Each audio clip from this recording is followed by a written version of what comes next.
जा रहा है पूरे राज्य में, इस पर क्या कहना है आपको? मेरे भाई देखिए, ये जो छुट्टियों का है, ये सामाजिक और प्रशासनिक दोनों को मिलाकर ये आधार बनाया जाता है कि किन दिनों को छुट्टी घोषित किया जाए। उसमें जो समाज की मर्यादाएं हैं, परंपराएं हैं, जो समाज के अपनी विषय हैं, उसको भी ध्यान में रखा जाता है और प्रशासक के हिसाब से भी जहां पर छुट्टी करने की जरूरत है वो किया जाता है।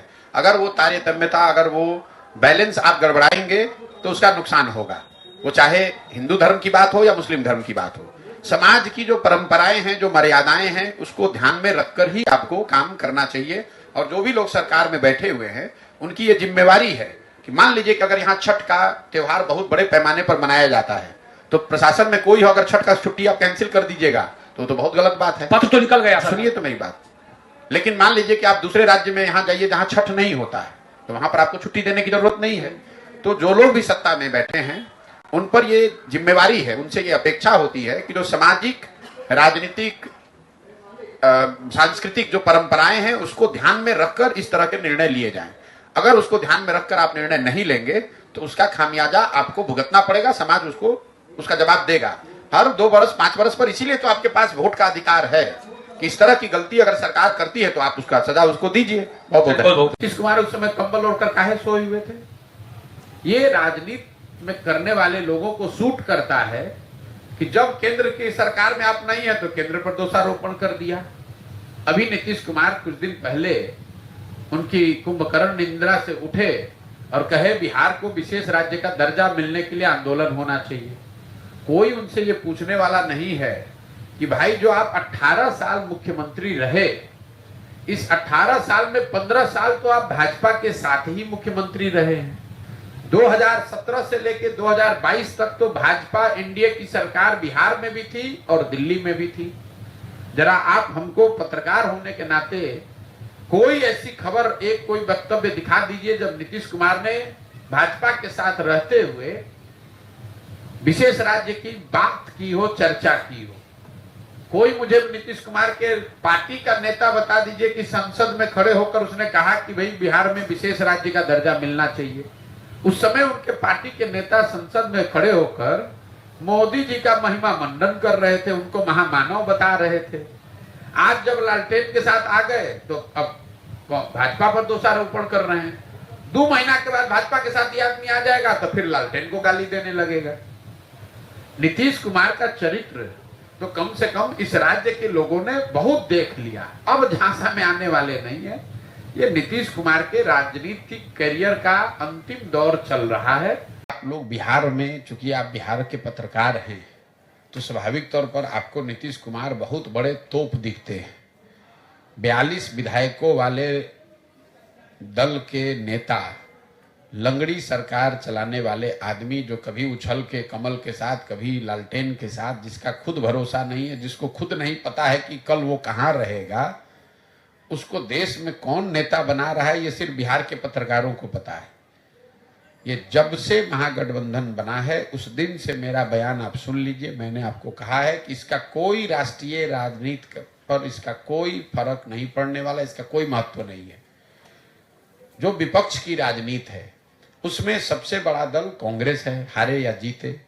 दूसरा तृणमूल है, तीसरे नंबर पर डीएमके है। जदयू को कौन पूछ रहा है? ये तो अपने मुंह मियां मिट्ठू होने वाली बात है। लालू जी ने कहा कि देश का प्रधानमंत्री नीतीश जी होंगे। लालू जी के कितने सांसद हैं भैया लोकसभा में? 0। तो जिस पार्टी का 0 सांसद है वो बता रहा है कि देश का प्रधानमंत्री कौन होगा। जिसके दल के अपने 42 विधायक हैं वो देश का नेता आप लोग उसको बता रहे हैं। और सबसे बड़ी बात, जो देश का सबसे पिछड़ा राज्य है, सबसे ज्यादा कुशासन के लिए पूरा देश में जाना जा रहा है, गरीबी के लिए, बेरोजगारी के लिए, पलायन के लिए, उस राज्य को नेता के दूसरे राज्य के लोग मान जाएंगे कि भैया आइए और महाराष्ट्र को बिहार बना दीजिए, तमिलनाडु को बिहार बना दीजिए। ऐसा कोई मान सकता है? ये मतलब कॉमन सेंस जो है, लॉजिक जो है, इसके लिए आपको कोई राजनीति का ज्ञाता नहीं होना है। इतनी समझ तो लोगों को है कि आप केरल में जाइएगा तो केरल के लोग कहेंगे कि हम केरल को बिहार जैसा बनाना चाहते हैं। किस आधार पर आपको कोई नेता वहां मानेगा? आपके पास संख्या बल है नहीं, आपके पास पैसा साधन वर्कर है नहीं, आपने गवर्नेंस के आधार पर ऐसा कोई मॉडल खड़ा नहीं किया जिसको देश भर फॉलो करना चाहता है, तो किस आधार पर आपको कोई नेता मान लेगा? इसके लिए आप लोग रोज कौन किससे मिला, अरे भाई कितने बार मिल ले, कितने बार नाश्ता कर ले, कितनी बार चाय पी ले। है कि भाजपा जिसको आप हराना चाहते हैं, विरोधी जो भी उनके दल है, अब किसी को भी अगर आप हराना चाहते हैं तो सबसे पहले आपको समझना है कि उसकी ताकत है क्या। भाजपा को वोट लोग क्यों देते हैं? जब तक आप उसकी ताकत को समझकर उससे बेहतर कोई प्रयास नहीं करेंगे तब तक लोग वोट आपको क्यों देगा। तो जो भाजपा को वोट मिलता है वो मोदी के ग्राफ ऊपर नीचे से नहीं मिलता है। भाजपा को वोट मिलने के 4 कारण हैं। पहला, हिंदुत्व जो उनकी एक विचारधारा है, विचारधारा से जुड़ा हुआ एक बहुत बड़ा वर्ग है जो भाजपा को इसलिए वोट करता है कि उसका भाजपा वाले हिंदुत्व में यकीन है। दूसरा, जो ये नियो राष्ट्रवाद की बात शुरू हो गई है, जो गांव देहात में आप सुनते हैं कि भारत विश्व का गुरु बन गया, पूरे विश्व में भारत की शान मोदी जी ने बढ़ा दी, इतना बड़ा G20 हो गया, ये जो सारी बातें हैं ये राष्ट्रवाद की जो भावना है। पुलवामा का आपने देखा होगा, पुलवामा के नाम पर लोगों ने वोट दे दिया।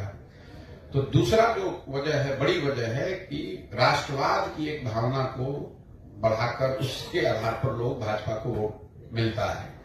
तीसरा, एक बहुत बड़ी संख्या में लाभार्थी हैं जिनको सरकार की अलग अलग योजनाओं के, चाहे शौचालय का हो, किसान स्वनिधि का हो, घर बनाने का हो, जिसको सीधे सरकार, केंद्र सरकार पैसे भेज रही है।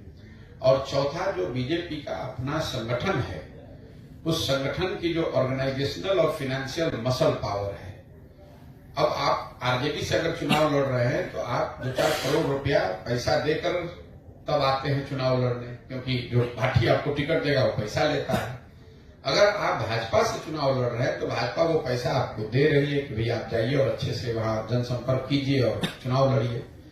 तो इन चारों विषयों पर कम से कम 4 में 3 अगर आप बेहतर प्रयास नहीं करेंगे, हिंदुत्व के सामने कोई बेहतर विचारधारा होनी चाहिए, राष्ट्रवाद जो भाजपा का राष्ट्रवाद है उससे बेहतर राष्ट्रवाद आपका दिखना चाहिए, लाभार्थी के लिए, लोगों के लिए जो भाजपा कर रही है उससे बेहतर लाभार्थी का आपका मॉडल होना चाहिए, और जितनी ताकत भाजपा की ऑर्गेनाइजेशन की, संगठन की जमीन पर है उसके मुकाबले का संगठन खड़ा होना चाहिए। जब तक इन 4 में कम से कम 3 बातों पर आप बेहतर प्रयास नहीं करेंगे तो 10 में 7 बार 8 बार आपको हार का ही सामना करना पड़ेगा। 1-2 जगह जहां जीत हासिल हो भी जाती है उसका कोई बहुत असर नहीं है। कई लोगों को लग रहा है भाई कांग्रेस तेलंगाना जीत गई, कर्नाटक जीत गई, ये वोट कांग्रेस को नहीं मिला है, ये वोट वहां की सरकार के खिलाफ है। लोग केसीआर के खिलाफ वोट करना चाहते थे, वहां से दल के तौर पर कांग्रेस ही है तो कांग्रेस को वोट मिल गया। प्रो इनकम्बेंसी का जो वोट होता है, जहां आपकी सरकार है और फिर अगर आपको लोग चुने तो फिर बात है। तो जब तक कांग्रेस के लोग इस तरह का प्रयास नहीं करेंगे तब तक उनको सफलता मिलने वाली नहीं। क्या आने वाले कि हम लोग बिहार के लोग हैं, बाहर जाते हैं, हम लोग को बिहारी कह के महाराष्ट्र में भी गाली पड़ती है, उत्तर प्रदेश में भी, दिल्ली में भी, तमिलनाडु में भी। हम लोग अगर पिछड़े हैं, हम लोग अगर अनपढ़ हैं, अगर हमारे बच्चे मजदूरी करने कहीं जाएंगे तो वो आपको सिंहासन पे तो बैठाएगा नहीं। ये समझ हम और आप डेवलप नहीं करते और बेकार दूसरे राज्य को गाली दे रहे हैं। मैं आपको बता रहा हूं, अगर महाराष्ट्र का आदमी आकर बिहार में खेत में मजदूरी करेगा तो उसके बारे में आप क्या कहिएगा? तो आप अपनी दशा देख नहीं रहे हैं, अपने बच्चों को पढ़ाने की व्यवस्था कर नहीं रहे हैं, अपने राज्य में रोजगार हो इसकी चिंता कर नहीं रहे हैं। कोई सांसद कुछ कह दिया, अब इसी पर हल्ला मचाए जा रहे हैं। सांसद ने कह दिया कि ये गोमूत्र वाला राज्य, गलत बात है, नहीं कहना चाहिए, बिल्कुल गलत बात है, लेकिन आपको उससे बुरा लग गया और आपका बच्चा दिन भर रोड पर घूरा पर घूम रहा है, उससे आपको कोई चिंता ही नहीं है। तो अगर आप अनपढ़ हैं तो लोग आपको अनपढ़ ही तो कहेंगे। अगर आप गरीब हैं तो कोई आपको अमीर तो नहीं कहने लगेगा। अगर आप किसी के यहां मजदूरी कह रहे हैं तो वो आपको अपना मालिक तो नहीं बताएगा। अधर में तब तक लटका रहेगा जब तक नीतीश कुमार जैसे लोग अपनी राजनीतिक स्थिति के हिसाब से इस विषय पर निर्णय लेते रहेंगे। अभी जब भाजपा के साथ थे तो उनको एम्स दरभंगा में होना चाहिए, इसका समझ नहीं था। भाजपा के खिलाफ हुए तब उनको एम्स यहां होना चाहिए, क्योंकि उनको ना एम्स पहले बनाना था ना अभी बनाना है। उनको किसी न किसी तरह से इस पर राजनीतिक रोटी सेकनी है।